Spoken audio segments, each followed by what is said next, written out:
ಇತ್ತೀಚೆಗೆ ಕಾಮಿಡಿ ಪಾತ್ರಗಳು ಅಂತ ಬಂದಾಗ ನಿಮ್ಮದೇ ಒಂದು ಗೂಗ್ಲಿ ಹಾಕ್ತಾ ಇದ್ದೀರಾ ನಿಧಾನಕ್ಕೆ. ಬರ್ತಾ ಬರ್ತಾ ನಾನು ಹಿಂಗೆ ಮಾಡಬೇಕು ಅನ್ನೋದು ಒಂದು ಕಾನ್ಫಿಡೆನ್ಸ್ ಕ್ರಿಯೇಟ್ ಆಗ್ತಾ ಇದೆ. ಅಮೃತಾಂಜನ್ ಎಷ್ಟು ಸ್ಪೆಷಲ್? ತುಂಬ ಸ್ಪೆಷಲ್ಲು. ಯಾಕಂದರೆ ನಾವೆಲ್ಲರೂ ಟೀಮಾಗಿ ಶಾರ್ಟ್ ಫಿಲ್ಮ್ಸ್ನ ಮಾಡ್ತಾ ಬಂದಿದ್ವಿ. ಎಲ್ಲ ಕಡೆ ತುಂಬ ಜನ ಹೇಳ್ತಿದ್ರು, ನೀವ್ಯಾಕೆ ಸಿನಿಮಾ ಮಾಡಬಾರ್ದು, ನೀವೆಲ್ಲ ಟೀಮ್ ಸೇರಿಕೊಂಡು ಎಷ್ಟು ಚೆನ್ನಾಗಿ ಆ್ಯಕ್ಟ್ ಮಾಡ್ತೀರಾ, ಎಷ್ಟು ಒಳ್ಳೆ ಕಂಟೆಂಟ್ಸ್ ಇರುತ್ತೆ ಅಂತ.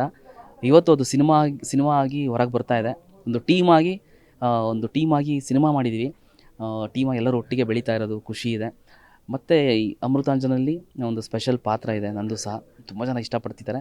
ಕೆಲವರಿಗೆ ನನ್ನ ಪರ್ಟಿಕ್ಯುಲರ್ಲಿ ತುಂಬ ಅಂದರೆ ತುಂಬ ಇಷ್ಟ ಆಗಿದೆ, ಪ್ರೊಡ್ಯೂಸರ್ಸ್ಗೆ, ಟೆಕ್ನಿಷಿಯನ್ಸ್ಗೆ. ಸೊ ಅದು ಸ್ಕ್ರೀನ್ ಮೇಲೆ ಹೇಗೆ ಬರುತ್ತೆ ಅಂತ ಕಾಯ್ತಾ ಇದ್ದೀನಿ. ಹಾಗಾಗಿ ನಾನು ವೆಯ್ಟ್ ಮಾಡ್ತಾ ಇದ್ದೀನಿ ಜನದ ರಿಯಾಕ್ಷನ್ ಹೇಗಿರುತ್ತೆ ಅಂತ. ತುಂಬ ಸ್ಪೆಷಲ್ ಅನ್ನಿಸ್ತಾ ಇದೆ. ರಿಲೀಸ್ಗಂತೂ ಆ ಪಾತ್ರದಿಂದ ಒಂದು ಸ್ಪೆಷಲ್ ಅಂದರೆ ಆ ಲುಕ್ ನೋಡ್ಬೋದು. ಆ ಟ್ರೈಲರಲ್ಲಿ ನೀವು ನೋಡಿದ್ರೆ ಗೊತ್ತಾಗುತ್ತೆ, ಆ ಕಾಸ್ಟ್ಯೂಮು, ಆ ಲುಕ್ಕು ಅದೆಲ್ಲ ನೋಡಿದ್ರೆ ಪಾತ್ರ ಸ್ಪೆಷಲ್. ಹಾಗಾಗಿ ಈ ಸಿನಿಮಾ ತುಂಬ ಸ್ಪೆಷಲ್. ತುಂಬ ವಿಚಿತ್ರವಾದ ಹೆಸರುಗಳು ಹೇಗೆ ಕ್ರಿಯೇಟ್ ಆಗುತ್ತೆ? ನಿರ್ದೇಶಕರಿಗೆ ಪ್ರತಿಯೊಂದು ವಿಚಾರದಲ್ಲೂ ಹೊಸತನ, ಒಂದು ವಿಭಿನ್ನವಾಗಿ ಮತ್ತು ಚೆನ್ನಾಗಿ ಅನಿಸ್ಬೇಕು ಅಂತ. ಎಲ್ಲೆಲ್ಲಿ ನಗು ತರಿಸ್ಲಿಕ್ಕೆ ಏನೇನು ಸಿಗ್ಬೋದು, ಈ ಹೆಸರು ಸಿಂಪಲ್ಲಾಗಿ ಇಡೋ ಬದಲು ಏನಾದರೂ ಹೆಸರು ಸ್ಪೆಷಲ್ ಆಗಿಟ್ಟರೆ ಅಲ್ಲಿಯೂ ನಗು ತರಿಸುತ್ತೆ. ಕಾಸ್ಟ್ಯೂಮ್ ಡಿಸೈನು, ಪಾತ್ರದ ಕಾಸ್ಟ್ಯೂಮ್ ಅದರಲ್ಲೂ ನಗು ತರಿಸ್ಬೋದು. ಮಾತಿನ ಶೈಲಿ, ಮಾತುಗಳು, ಸಿಚುಯೇಷನ್ಸು, ಹೀಗೆ ಎಲ್ಲ ಕಡೆಯಿಂದನೂ ನಗು ತರಿಸ್ಲಿಕ್ಕೆ ಎಷ್ಟು ಪ್ರಯತ್ನ ಆಗುತ್ತೋ ಅಷ್ಟು ಪ್ರಯತ್ನ ಮಾಡ್ತಿದ್ದಾರೆ. ಕಂಟೆಂಟಿಂದ ಸಿನಿಮಾಗೆ ಒಂದು ಜರ್ನಿ ಇದ್ದೇ ಇರುತ್ತೆ ಎಲ್ರಿಗೂ ಕೂಡ. ನಿಮ್ಮ ಟೀಮಲ್ಲೂ ಎಲ್ಲರೂ ಅದೇ ದಾರಿಯಲ್ಲಿ ಬಂದಿರೋರು. ಹೇಗೆ ವರ್ಕೌಟ್ ಆಗುತ್ತೆ ಇದು?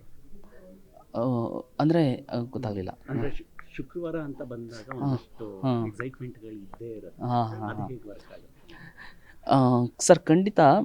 ಏನಂದರೆ ನಮ್ಮನ್ನು ಯೂಟ್ಯೂಬಲ್ಲಿ ಮೆಚ್ಕೊಂಡಿದ್ದಾರೆ. ನಮ್ಮ ಮೇಲೆ ಒಂದಷ್ಟು ಜನಕ್ಕೆ ಕಾನ್ಫಿಡೆನ್ಸು ಇದೆ. ಖಂಡಿತ ಇವರೇನೋ ಸಿನಿಮಾದಲ್ಲಿ ಮಾಡಿರ್ತಾರಂತ. ಮತ್ತು ನಮ್ಮ ಮೇಲೆ ಕನ್ನಡ ಜನತೆಗೆ ಒಂದಷ್ಟು ಪ್ರೀತಿನೂ ಇದೆ, ಹೊಸ ಹುಡುಗರನ್ನೋ ಪ್ರೀತಿನೂ ಇದೆ. ಸೊ ಹಾಗಾಗಿ ಟ್ರೈಲರ್ ಸಹ ಎಲ್ಲ ಮೆಚ್ಕೊಳ್ತಾರೆ, ತುಂಬ ಚೆನ್ನಾಗಿದೆ.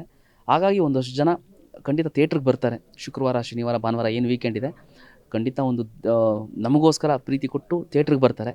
ಆಗ ನಾವು ಅವ್ರನ್ನ ಮೆಚ್ಚಿಸ್ಬಿಟ್ರೆ ನಮಗೆ ಮತ್ತೆ ಒಂದು 2 ವೀಕ್ಸ್ವರೆಗೂ ಖಂಡಿತ ತುಂಬ ಜನ ಬಂದು ಸಿನಿಮಾ ನೋಡ್ಕೊಂಡು ಹೋಗ್ತಾರೆ ಅನ್ನೋ ಭರವಸೆಯಲ್ಲಿ ವೆಯ್ಟ್ ಮಾಡ್ತಾಯಿದ್ದೀವಿ ಸರ್.